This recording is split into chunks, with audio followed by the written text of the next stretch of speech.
Assalamualaikum, selamat pagi, salam sejahtera bagi kita semua. Baiklah, hari ini kita akan bicara tentang fungsi hukum. Sebelum kita bicara tentang fungsi hukum, saya akan berikan gambaran sedikit tentang apa sih fungsi hukum di dalam masyarakat itu sendiri. Ya.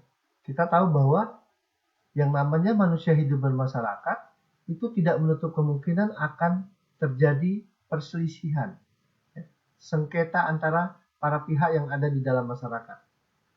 Untuk menghindari sengketa tersebut, maka di sini hukum berfungsi untuk mengatur bagaimana kehidupan manusia di dalam masyarakat. Hukum akan mengatur bagaimana suatu perbuatan yang boleh dilakukan dan tidak boleh dilakukan. Sehingga kita berharap bahwa sengketa atau perselisihan yang ada di dalam masyarakat itu bisa terhindari. Secara teori, kita bisa lihat bahwa fungsi hukum itu ada 4. Yang pertama, hukum sebagai alat pengatur tata tertib hubungan di dalam masyarakat. Yang kedua, hukum sebagai sarana untuk mewujudkan keadilan sosial. Yang ketiga, hukum sebagai sarana penggerak pembangunan. Dan yang keempat, hukum sebagai fungsi kritis. Untuk melihat keempat unsur fungsi dari hukumnya sendiri, sekarang kita lihat satu persatu. Ya. Apa fungsi hukum itu sendiri? Yang pertama kita lihat bahwa hukum sebagai alat pengatur tata tertib hubungan manusia di dalam masyarakat. Kita tahu bahwa kehidupan manusia di dalam masyarakat itu tidak menutup kemungkinan akan terjadi perselisihan atau sengketa. Nah, di sini hukum sebagai norma itu akan memberikan petunjuk untuk hidup manusia di dalam masyarakat. Karena kita tahu bahwa di dalam masyarakat hukum itu ada anggota masyarakat yang baik dan ada anggota masyarakat yang tidak baik. Ya. Dengan adanya anggota masyarakat yang demikian, maka hukum di sini ya, akan memberikan petunjuk bagaimana suatu perbuatan itu harus dilakukan dan bagaimana atau apa perbuatan yang tidak boleh dilakukan. Sehingga segala sesuatu yang terjadi di dalam masyarakat dapat berjalan tertib dan teratur. Karena memang ada hukum sebagai norma yang mengatur tingkah laku manusia hidup di dalam masyarakat itu sendiri. Ini fungsi yang pertama. Fungsi yang kedua kita lihat hukum sebagai sarana untuk mewujudkan keadilan sosial. Hukum sebagai sarana untuk mewujudkan keadilan sosial ini punya 3 ciri-ciri. Ya. Apa ciri-ciri yang pertama? Hukum memerintahkan dan melarang. Yang kedua, hukum sifatnya memaksa. Dan yang ketiga, hukum mempunyai daya mengikat. Dari ketiga ciri-ciri ini sekarang kita lihat satu persatu. Bahwa yang pertama hukum memberikan perintah. Ya. Apa artinya? Hukum memberikan perintah kepada setiap manusia, setiap anggota masyarakat untuk patuh dan taat pada aturan hukum. Dan melarang anggota masyarakat melanggar aturan hukum yang telah ditentukan. Ini ciri yang pertama. Ya. Ciri yang kedua, sifat hukum itu memaksa. Memaksa di sini artinya dalam keadaan bagaimanapun memaksa setiap orang untuk tunduk pada aturan hukum itu. Ya. Tidak ada alasan bagi seseorang untuk tidak taat pada aturan hukum. Ya. Tidak ada alasan bagi seseorang untuk mengatakan bahwa perbuatan yang dia lakukan ternyata dilarang oleh hukum. Tidak ada alasan.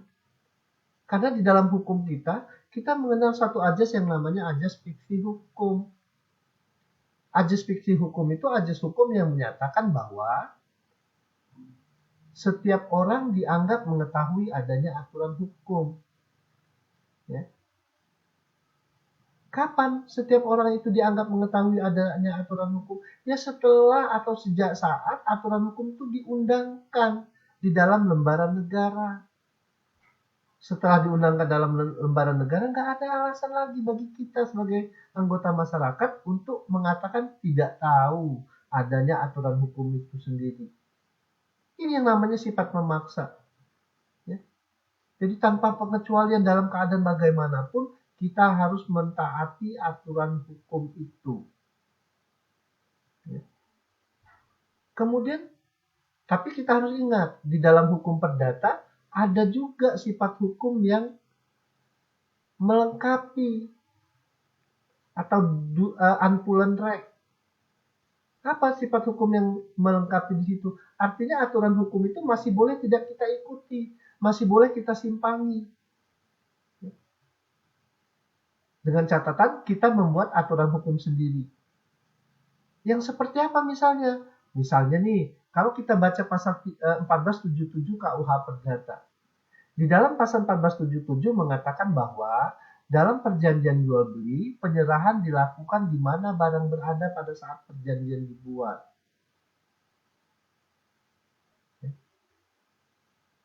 Jadi, kalau kita melakukan perjanjian jual beli, ya, ingat penyerahannya dilakukan di mana barang berada pada saat perjanjian dibuat. Kalau barangnya pada saat perjanjian dibuat ada di rumah saya, berarti penyerahannya dilakukan di rumah saya. Tapi aturan hukum seperti ini boleh nggak kita ikuti? Karena sifatnya hanya mengatur. Bagaimana cara kita tidak mengikutinya? Kita buat aturan hukum sendiri. Misalnya Anda minta supaya barang yang Anda beli dari saya diantar ke rumah Anda. Kita sepakat, oke, berarti ketentuan yang ada dalam undang-undang tidak kita perhatikan, tidak kita perlakukan. Boleh, karena memang sifatnya mengatur. Tapi kalau dalam hukum pidana, ketentuan hukum pidana semuanya memaksa. Tidak ada alasan bagi kita untuk tidak mematuhi aturan hukum itu. Ini yang namanya memaksa. Misalnya ada si A melakukan pencurian karena sangat terpaksa, ya, karena dia mau kasih adiknya makan, sementara orang tuanya sedang sekarat di rumah sakit. Ketangkep, nggak ada alasan. Dia akan dibebaskan, nggak ada. Karena memang sifatnya memaksa. Dalam keadaan bagaimanapun, yang setiap orang tuh harus patuh terhadap aturan hukum. Ini ciri hukum yang kedua. Kemudian yang ketiga apa? Mempunyai daya ikat. Iya, artinya apa? Yang namanya aturan hukum itu mengikat setiap orang yang berada dalam suatu wilayah tertentu. Kita bicara Indonesia berarti mengikat setiap orang yang berada di wilayah hukum Indonesia. Baik itu masyarakat Indonesianya sendiri maupun orang asing yang berada di Indonesia, di wilayah hukum Indonesia. Semuanya terikat terhadap aturan hukum itu. Ini yang dimaksud dengan mempunyai daya ikat.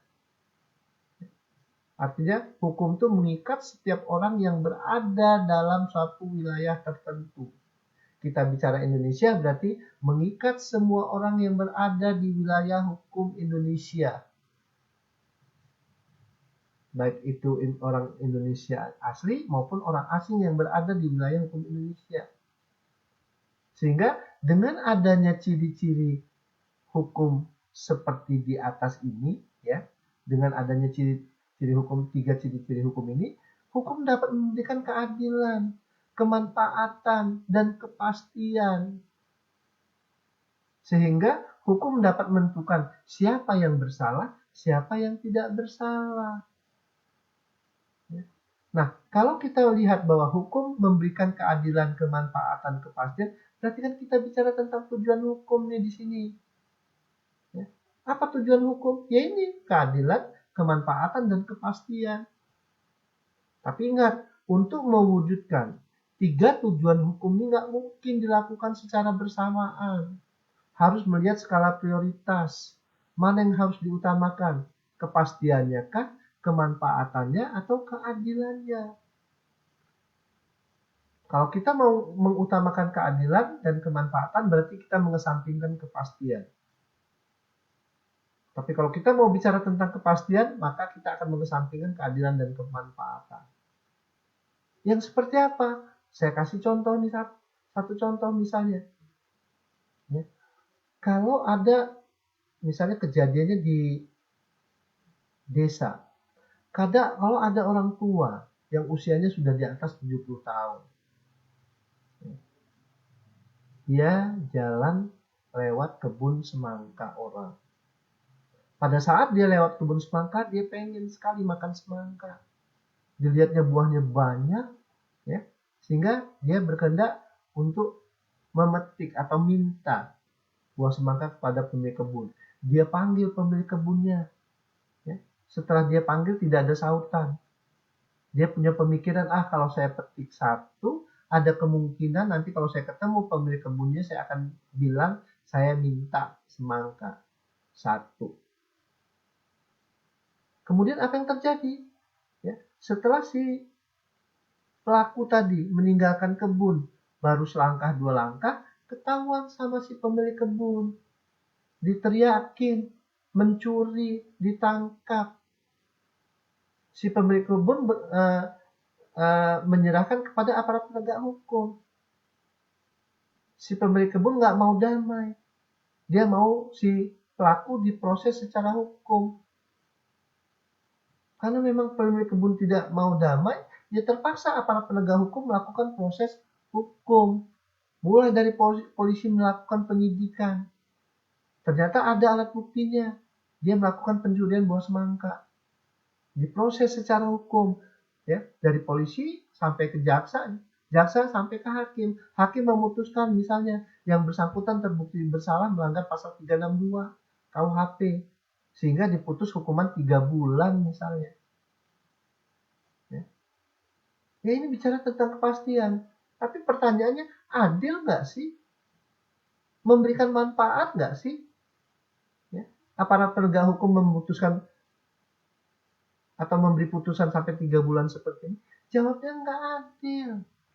Orang yang sudah tua, ya, yang sebenarnya dia tidak punya niat untuk melakukan pencurian. Ya. Nggak adil. Ya. Tidak memberikan manfaat. Berapa negara mengeluarkan biaya untuk memberi makan, memfasilitasi si terdakwa selama 3 bulan. Tidak ada manfaat sebetulnya. Apalagi pelaku orang udah tua, ya, yang sebetulnya dia tidak punya niat untuk melakukan pencurian. Tapi karena si pemilik kebun bicara tentang kepastian hukum, ya harus diselesaikan secara hukum. Ya. Ini yang namanya fungsi hukum sebagai sarana untuk mewujudkan keadilan sosial.